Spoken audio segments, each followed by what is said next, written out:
By election ಅಖಾಡದಲ್ಲಿ ಪ್ರಚಾರದ ಅಬ್ಬರ ತಾರಕಕ್ಕೇರಿದೆ. ಬಾಗಲಕೋಟೆಯಲ್ಲಿ ಇವತ್ತು ಹಾಗೆಯೇ ನಾಳೆ ಸಿಎಂ ಪ್ರಚಾರವನ್ನ ನಡೆಸುತ್ತಾರೆ. ಚರಂತಿಮಠ ಪರವಾಗಿ ವಿಜಯೇಂದ್ರ ಕೂಡ ಅಬ್ಬರದ ಪ್ರಚಾರವನ್ನ ನಡೆಸೋದಕ್ಕೆ ಬೇಕಾದಂತ ತಯಾರಿಗಳನ್ನ ಮಾಡಿಕೊಂಡಿದ್ದಾರೆ.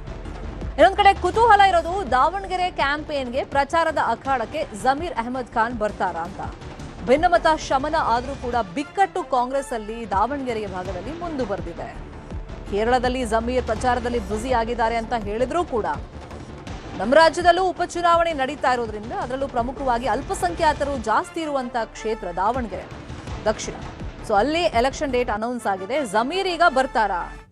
ಟಿಕೆಟ್ ಘೋಷಣೆಗೂ ಮುನ್ನ ನಾವು ನೋಡಿದ್ವಿ ಅಲ್ಪಸಂಖ್ಯಾತರಿಗೆ ಟಿಕೆಟ್ ಕೊಡಬೇಕು ಅಂತೇಳಿ ಜಮೀರ್ ಲಾಭಿ ಮಾಡಿದ್ದು, ಮುನಿಸ್ಕೊಂಡಿದ್ದು ಎಲ್ಲವನ್ನೂ ನಾವು ನೋಡಿದ್ವಿ. ಈಗ ಪ್ರಚಾರದ ಅಖಾಡಕ್ಕೆ ಬರ್ತಾರಾ? ಒಂದ್ ಕಡೆ ಆ ಬಿಕ್ಕಟ್ಟು ಶಮನದ ಪ್ರಯತ್ನವನ್ನ ಸಿಎಂ ಡಿಸಿಎಂ ಸೇರಿದಂತೆ ಕಾಂಗ್ರೆಸ್ನ ನಾಯಕರು ಮಾಡಿದ್ರು ಕೂಡ ಈಗ ಜಮೀರ್ ಖುದ್ದಾಗಿ ಬಂದು ಪ್ರಚಾರ ಮಾಡ್ತಾರ ಅಂತ ಹೇಳಿ ಕುತೂಹಲ ಇದೆ. ಇನ್ನೊಂದು ಕಡೆ ಬಾಗಲಕೋಟೆ ಪ್ರಚಾರದ ಅಖಾಡದಲ್ಲಿ ಇವತ್ತು ಹಾಗೇನೆ ನಾಳೆ ಸಿದ್ದರಾಮಯ್ಯ ಅವರು ಬರ್ತಾ ಇದ್ದಾರೆ. ತಮ್ಮದೇ ರಣತಂತ್ರವನ್ನ ರೂಪಿಸ್ತಾ ಇದ್ದಾರೆ. ಕಾರಣ ಬಾಗಲಕೋಟೆ ಕ್ಷೇತ್ರವನ್ನ ಕೈ ವಶ ಮಾಡಿಕೊಳ್ಳೋದು ಸಿದ್ದರಾಮಯ್ಯ ಅವರಿಗೆ ಬಹಳ ಪ್ರತಿಷ್ಠೆಯಾಗಿದೆ. ಆ ನಿಟ್ಟಿನಲ್ಲಿ ಅವರ ಆಪ್ತ ಸತೀಶ್ ಜಾರಕಿಹೊಳಿ ಅವರು ರಣತಂತ್ರಗಳನ್ನ ರೂಪಿಸ್ತಾ ಇದ್ದಾರೆ.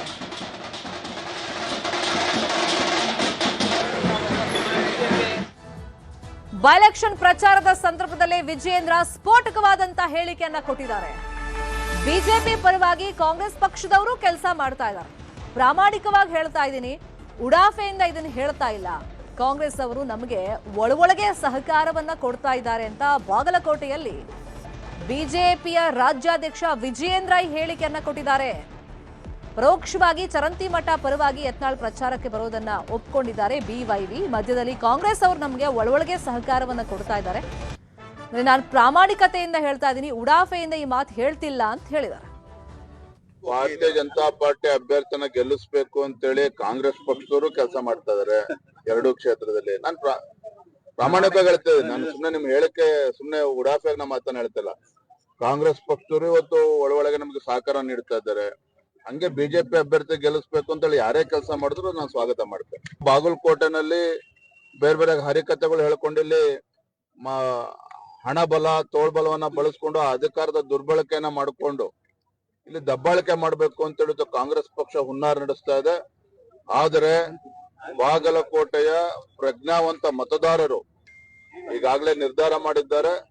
ಭಾರತೀಯ ಜನತಾ ಪಾರ್ಟಿಗೆ ಆಶೀರ್ವಾದನ ಮಾಡ್ತಾರೆ. ನಮ್ಮ ವೀರಣ್ಣ ಚರಂತಿಮಠ ಅವರು ಗೆಲ್ತಾರೆ. ಇವಿಷ್ಟು ಸದ್ಯದ ನ್ಯೂಸ್ ಅಪ್ಡೇಟ್ಸ್. ಇದೀಗ ವೈರಲ್ ಸುದ್ದಿ ನೋಡುವಂತ ಸಮಯ. ನೋಡ್ತಾರಿ ನ್ಯೂಸ್ 18 ಕನ್ನಡ. ಜಾಲ ನಮ್ಮದು, ಬಲ